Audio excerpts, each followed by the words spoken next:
the Monday Mind mission on the Toad Cam coming from New York Toad City.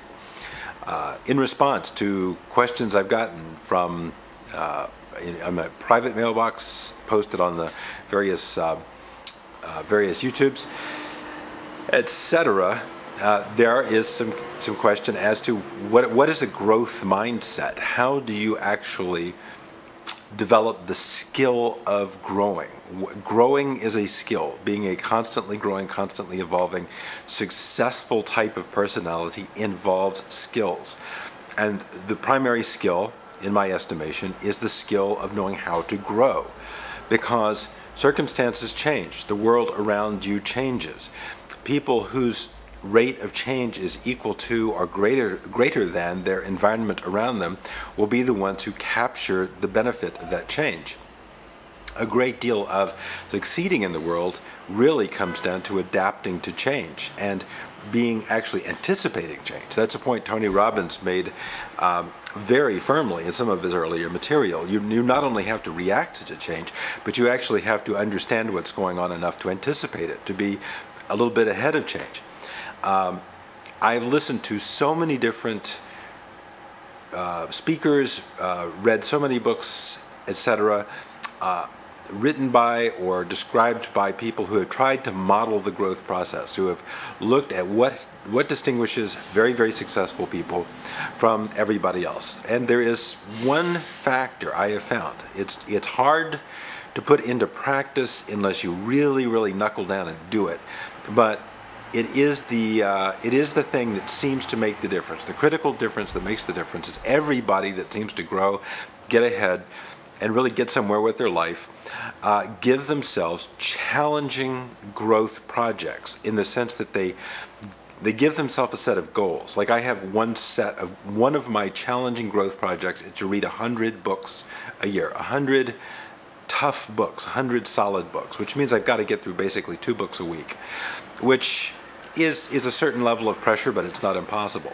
But I have to really stick to it. And my living room is just basically looks like a book storage facility. It's full of books, but I try to read as much as I can, which means I have to give things up.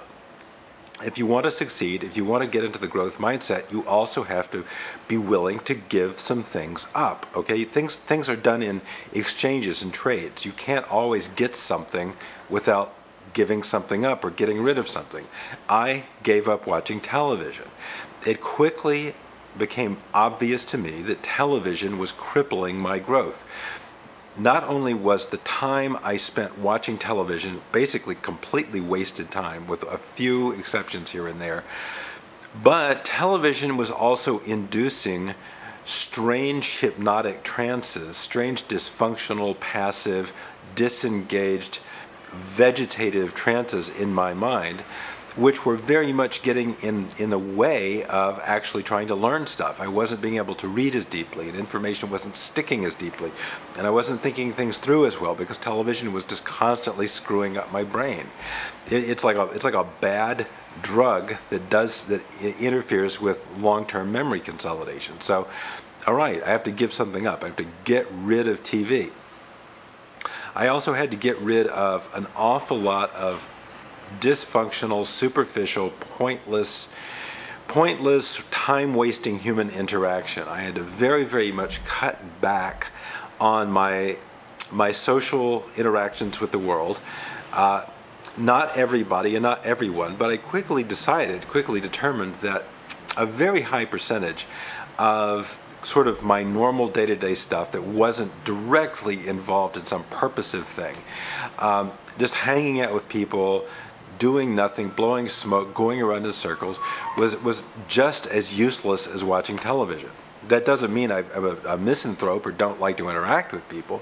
I just like to interact with people where there's a lot of very high quality information being exchanged, with people that are on their own missions to get it together. You know, I don't want to spend my time talking to people or making meaningless noises with people who just basically want to sit and enjoy the wonderful sound of making meaningless noises. So I did have to give up a lot of stuff. You know, I had to give up sort of an entertainment viewpoint. I had to give up just sort of pointless socialization and restrict myself to really meaningful, clear-headed socialization. And I gave myself this project.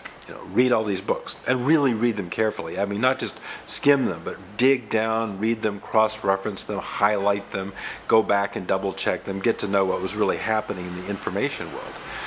And then I also gave myself a project here of making these YouTubes. I sort of said, and I think like by my 5th YouTube or something, what would happen like if a year I made 300 YouTubes? Would that be possible? It sounded like an absolutely ridiculous thing to assert, and I'm sure nobody took it seriously. Well, I probably won't make 300, but I probably will make 200, okay? In a year's time, 200 YouTubes. And I have found just the discipline of sitting down, not every day, every second day, every third day, whatever, and making one of these YouTubes keeps me in shape. Just like playing a piano or playing a game of tennis every day or every third day, you are going to be in a level of precision and a level of competence, and you'll be at a level of communicative in-shapeness that you won't be if you do it like, once every 3 months.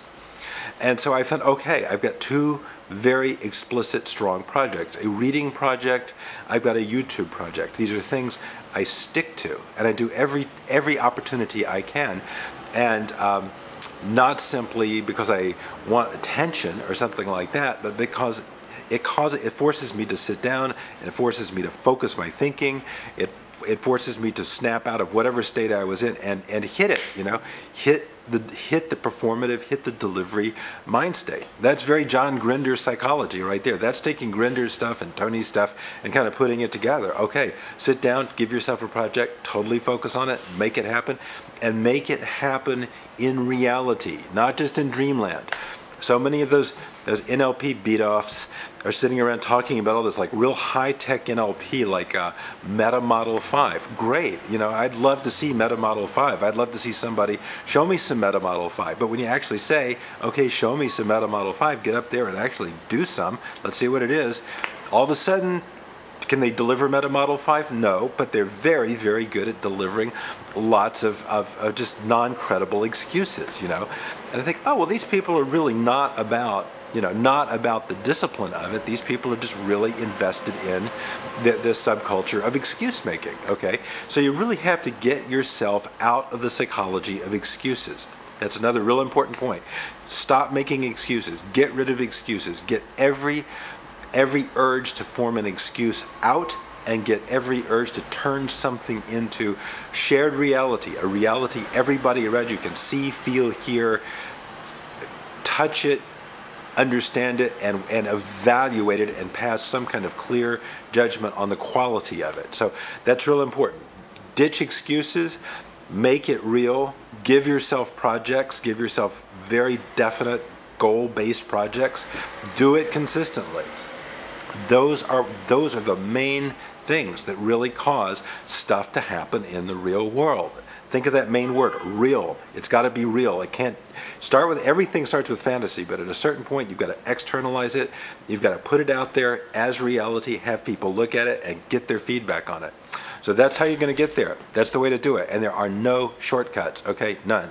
There's no shortcut. Either it's real and it's touchable reality, or it's somewhere in your head. But until it's real, nothing happens.